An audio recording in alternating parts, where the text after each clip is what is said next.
So I've been around for 75 years next month, and that includes 46 years of marriage to two different women, actually. I loved my alcoholic. I'd married her for a true reason. It wasn't like to get hold of her money, because neither of us had any money. And for about the first year, it was fine. She was able to somehow control her drinking. During the second year, she sort of lost control.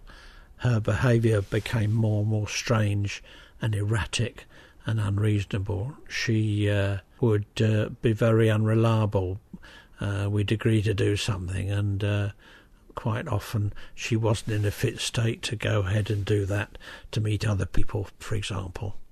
Being a woman and physically smaller than me and knowing nothing about kung fu or jiu-jitsu, she wasn't able to physically abuse me, but my goodness me, that she made up for that by mentally abusing me, assuming of all sorts of preposterous things. I remember she accused me once of getting involved with incest with my daughter, which was absolutely ridiculous, and drove me to one of these episodes where I jumped in the car and drove off into the night. So in a few years, perhaps short as 3 or 4, I went from what I would describe as something like true love to simply wanting her to fall downstairs and break a neck while I was at work. I didn't want to push her downstairs. I hoped and believed she'd just do it herself. You know, when she was drunk, her mobility was not good. It seemed quite likely. So when I came home from work, there were 2 things I did. The first one was to look at the sink in the kitchen to see if she'd done the washing up from a light breakfast we'd had earlier in the day. If all the washing up was still there, it would probably mean she was drunk in bed. And the other thing was to look at the foot of the stairs, see if there's a body there. And she often hadn't done the washing up, but there was never a body there. And that's a matter of some mystery to me. But I'm very, very glad, all these years later, that she didn't fall downstairs and break her neck. I think the problem I had, and many people I hear sharing Al-Anon have, they're driving us mad, these alcoholics, with their drinking and their behaviour, but we love them. We want it to be okay for them. If we didn't love them, we could just walk away from them. And so you got this torture. You want to make it better for them. And in fact, I remember everything I did not make it better for her. Sometimes it seemed to for a short period, but then the drinking would start again. There was really no connection between what I was trying to do to help her and her stopping drinking. And then one day, and I don't know what happened, she decided she'd had enough. And she said to me, "Will you help me get off this bloody stuff?" And in fact, how I did that was to, first of all, put her in the car and take her to detox in at the local hospital. And then later on, we found a way to get her into a rehabilitation clinic that we call rehabs. And again, I was able to deliver her there.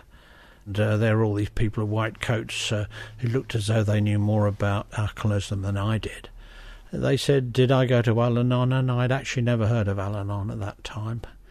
But they gave me a phone number, and when I got home, I rang this person and went along the very next meeting. So what I learned in Al-Anon must have helped me in my second marriage. I'd been married before, and when my first wife left me, I assumed it was all her fault in those days. But in Al-Anon, I began to think of things I might have been doing in those years to encourage her to go away.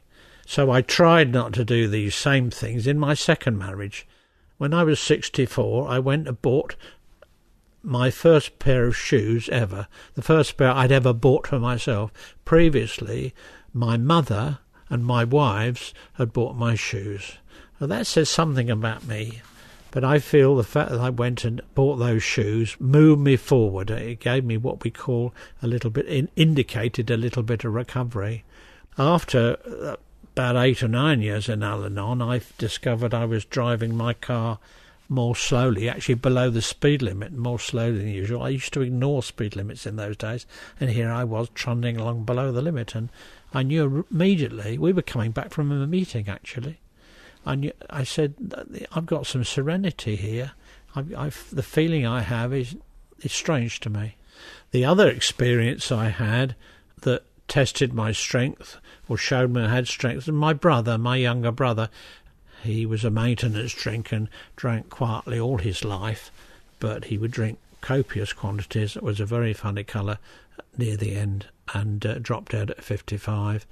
I never hassled him about his drinking. I was aware of it, and I talked a little bit to his wife about it, but I certainly didn't put pressure on anybody. You must go to Al-Anon and that will solve all the problems.